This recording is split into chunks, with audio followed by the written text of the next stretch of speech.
Welcome to the next video in the series about the Technoprogressive Roadmap, published by the UK's Transhumanist Party.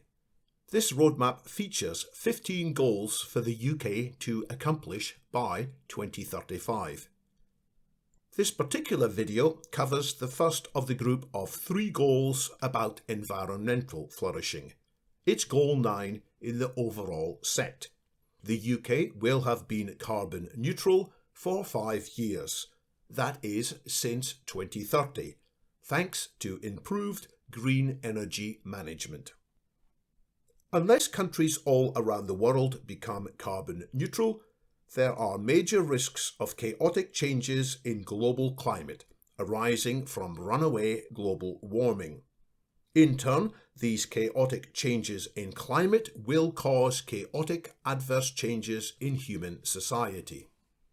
All the other goals in this roadmap are vulnerable to becoming pointless if such a climate catastrophe occurs.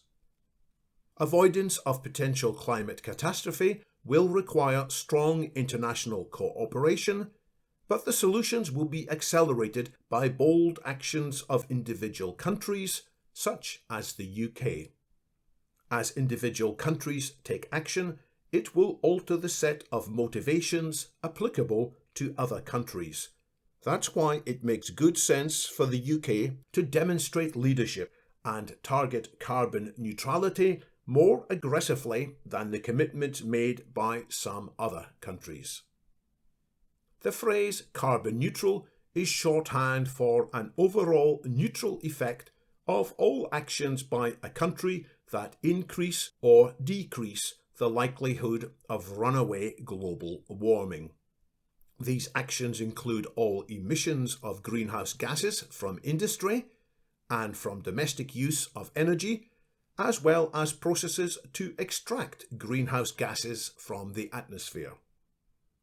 This goal explicitly rejects any reliance on carbon offsetting, in which money is paid in some kind of compensation for greenhouse gas emissions. The reduction of greenhouse gases must be actual, rather than just conceptual. This goal likewise rejects any creative accounting in which various actions initiated by the UK are completely omitted from the balance sheet. Actions such as international shipping, flights to overseas destinations, and the production of goods overseas for import into the UK. We cannot lower the risk of climate catastrophe by any such greenwashing measures of sweeping data under the carpet. We need to assess the situation honestly and transparently. We also need to be ready to leave behind any ideological baggage that can prevent us from taking seriously the messages of the overwhelming majority of scientists who have studied this field. It has been known for more than a century how extra greenhouse gases can trap more of the sun's energy and raise average global temperatures. But the dynamic heat circulation mechanisms within the Earth's overall climate systems are fiendishly complicated. Different experts make different forecasts about future impacts and express different levels of confidence in these predictions. Emphatically, this degree of uncertainty is no reason to dismiss concerns.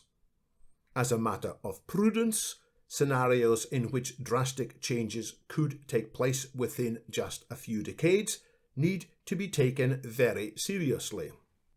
These runaway scenarios feature adverse positive feedback cycles, the destabilization of long-established current patterns in oceans or the atmosphere, and increased destruction from extreme weather events. Transhumanists are well aware of the drawbacks of linear thinking and of the importance of adopting exponential thinking. The threat of climate change goes beyond the possibility of mere linear changes in temperature. Increased heat could spark a comparatively sudden phase change in the Earth's climate, pushing up the global average temperature by several degrees in less than a decade. Similar sudden climate changes have taken place in the geological past, resulting in mass extinctions of large numbers of animal and plant species. These past changes had causes outside of any conscious choices by any of the animals involved. But this time it will be different, due to the accumulated impact that human waste of all sorts is having on the planet. This time the outcome is under conscious human control, provided we pay sufficient collective attention. Smaller calamities could prove disastrous in their own way via what are known as threat multiplier mechanisms. The US Department of Defense warns of climate change acting as a set of threat multipliers that will aggravate stressors abroad, such as poverty, environmental degradation, political instability, and social tensions, conditions that can enable terrorist activity and other forms of violence. Social unrest that can, just about, be contained at the present time may become completely unmanageable in the context of greater damage being inflicted regularly by extreme weather on agriculture, transport, and other key aspects of daily life. It is said that every society is only 4 square miles away from revolution and anarchy. That's not a theory we should be in any hurry to test. The good news is that a number of technologies to comprehensively reduce the threat of damaging climate change are being developed and applied.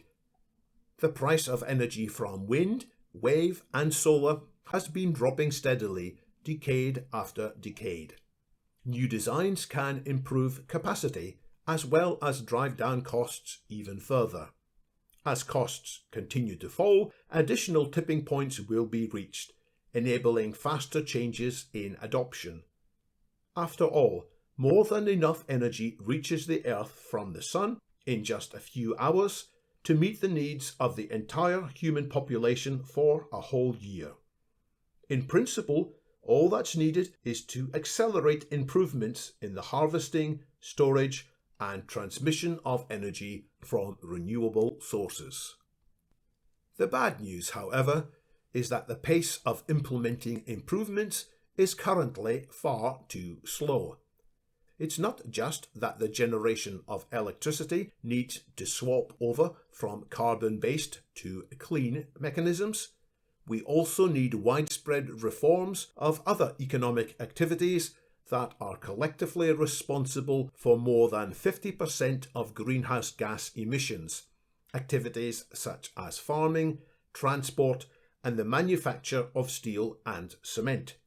Another complication is a potential shortage of the raw materials needed in increasing quantities in the construction of ever larger numbers of solar panels, wind turbines, and other generators of clean energy. Accordingly, political action to accelerate the transition is needed as a matter of the utmost priority. This political action includes significant subsidies for next-generation green technologies, including next-generation systems for energy storage and energy transmission, as well as mechanisms such as artificial photosynthesis to create fuels directly from sunlight. It also includes the steady reduction of subsidies, direct or indirect, for activities that increase greenhouse gas pollution, subsidies from which the oil and gas industry greatly benefits at present, although it works hard to keep these connections hidden. In order to further increase the incentives favouring cleaner modes of operation, this political action also includes the imposition of taxes on activities that pollute, progressive taxes that scale up over time, with the revenues being distributed to the consumers most impacted by all these changes.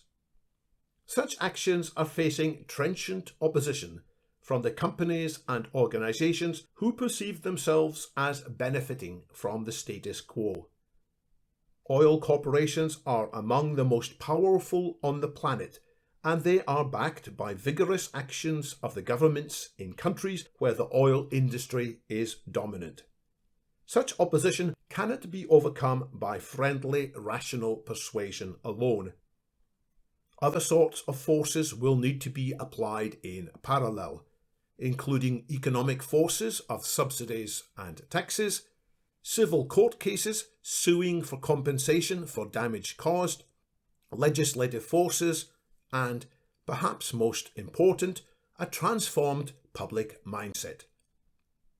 On that last matter, it has been estimated that the world faces an additional $30 trillion in climate-related damages by 2030, depending on whether the globe remains on its present trajectory for 2 degrees centigrade temperature rise, or worse, or whether actions are taken to keep temperature rises to the 1.5 degrees goal agreed in Paris in 2015. Awareness of that level of additional cost deserves to change the public mindset.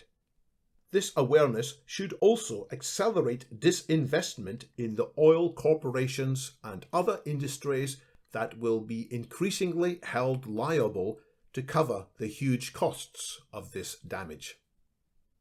Action to tackle climate change also faces trenchant opposition from people who are ideologically opposed to any mechanisms for international collaboration or to any intervention by the state to constrain the excesses of powerful corporations.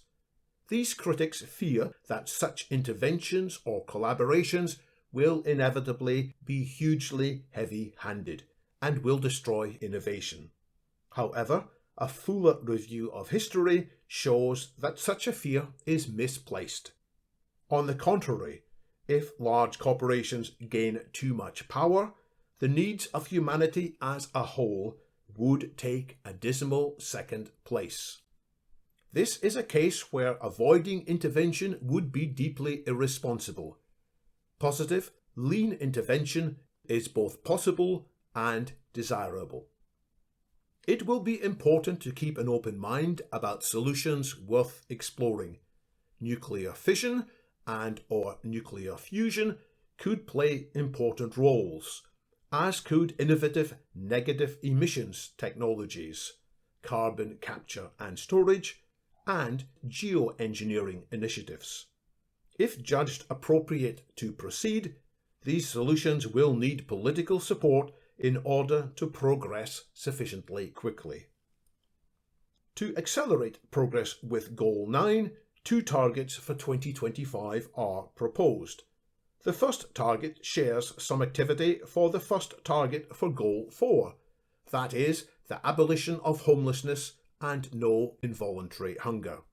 The target for Goal 9 is agreement on a replacement for the GDP index as the guiding light for evaluating the success of the economy. The focus in this case is ensuring that the replacement for the GDP fully incorporates factors known as externalities, that is, the impacts of economic activities which are presently excluded from valuations. Externalities can be positive as well as negative. Chief among negative externalities are adverse impacts on the environment. The second target again shares features with the second target for Goal 4.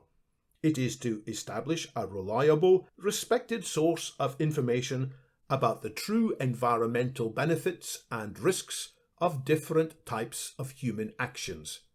Existing highly contentious arguments about climate change scenarios should have the raw emotion and panic removed from them, so we can all see more clearly what are the real risks and real opportunities. In view of the passion that is manifest on all sides of the debate on climate change, and the deep suspicions about subterfuge, bad faith, and hidden motivations, this target will be challenging to achieve, which makes it all the more necessary. See other videos in this series for more information about the Technoprogressive Roadmap, published by the UK's Transhumanist Party.